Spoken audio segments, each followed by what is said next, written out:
Assalamualaikum Ananda Solihah. Pada kesempatan kali ini kita akan mempelajari materi tentang karya kerajinan anyaman.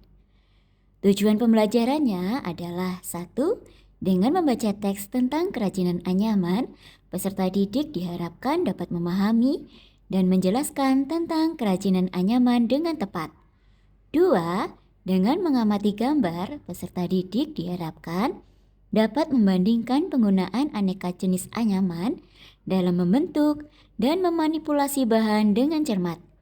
Tiga, dengan melakukan kegiatan berkreasi, peserta didik diharapkan membuat karya anyaman dengan menggunakan aneka alat dan teknik dengan kreatif. Semangat belajar ya! Apa itu anyaman? Anyaman adalah serat atau bahan yang dirangkai sehingga membentuk benda yang kaku. Anyaman merupakan karya seni rupa yang dibuat dengan cara menumpang tindihkan atau menyilangkan bahan anyam yang berupa lungsu atau lungsi dan pakan. Seni menganyam adalah kegiatan tindih menindih dan silang menyilang dari bahan baku berwujud bilah atau lembaran untuk dijadikan suatu benda hiasan atau benda fungsional. Tahukah kalian perkembangan anyaman di Indonesia?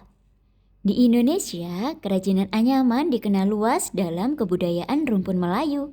Pada awalnya, anyaman dibuat dari bahan-bahan alami seperti daun lontar, pandan, mengkuang, bambu, atau rotan. Pada zaman modern ini, anyaman juga dibuat dari bahan baku plastik. Perkembangan tren yang ada juga memunculkan kerajinan anyaman dari bahan-bahan alami alternatif, misalnya eceng gondok, serat daun nanas, dan serat pelepah pisang. Selanjutnya, mari kita pelajari macam-macam anyaman. Berdasarkan ciri fisiknya, anyaman dikelompokkan menjadi 3 macam, yaitu anyaman datar, anyaman 3 dimensi, dan makram. Selanjutnya, mari kita dalami satu persatu. Anyaman datar. Anyaman datar adalah anyaman yang dibuat pipih dan lebar. Contoh benda-benda dari anyaman datar antara lain dinding rumah tradisional, tikar, sketsel, dan anyaman dekorasi dinding. Anyaman 3 dimensi. Anyaman 3 dimensi adalah anyaman yang berbentuk 3 dimensi. Anyaman ini biasanya digunakan sebagai perabot.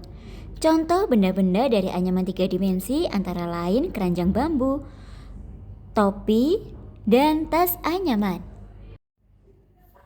Yang ketiga adalah makram. Makram dibuat dengan menggunakan berbagai variasi ikatan dan simpul tali. Tali tersebut disusun dengan ikatan dan simpul sedemikian rupa sehingga tali yang ada saling bersilangan dan saling tindih. Oleh karena itu, makram dapat dikelompokkan sebagai anyaman. Berbagai macam bahan anyaman bisa kita dapatkan di sekitar kita loh.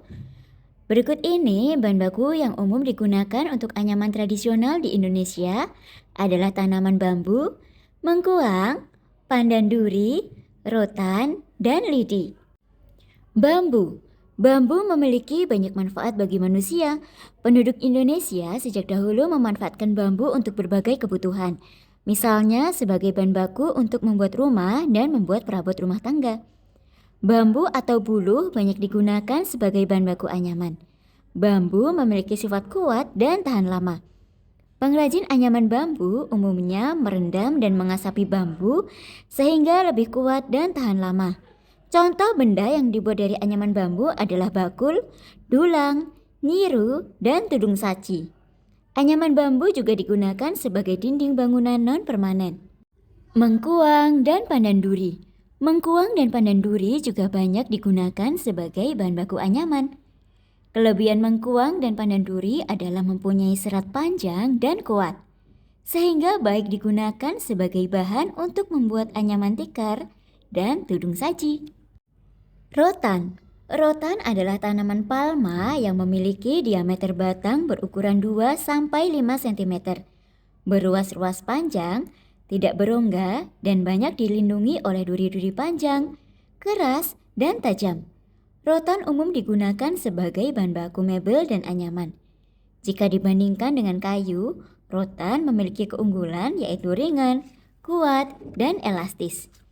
Beberapa jenis tanaman rotan merupakan spesies tanaman yang dilindungi karena terancam punah. Jenis rotan yang dilindungi antara lain rotan batang, rotan Jawa, dan rotan Indun. Saat ini sudah ada beberapa jenis rotan yang dapat dibudidayakan, yaitu rotan taman, rotan manau, dan rotan jernak. Lidi.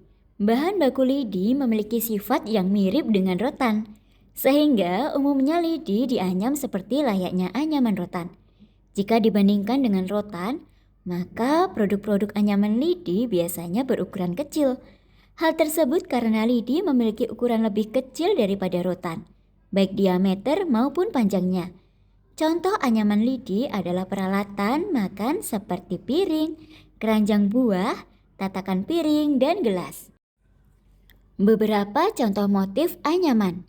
Motif anyaman sangat beragam. Setiap daerah memiliki variasi motif masing-masing yang menjadi ciri khas kerajinan anyaman di daerah tersebut.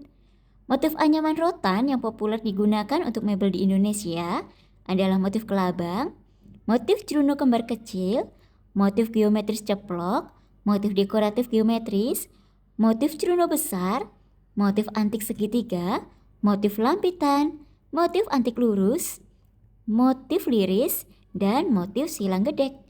Ini dia ada beberapa contoh gambarnya. Setelah mempelajari tentang anyaman, selanjutnya kita akan membuat kreasi anyaman. Ini dia beberapa contoh motif anyaman yang dapat dijadikan inspirasimu. Semangat berkarya ya Ananda Solih-Solihah.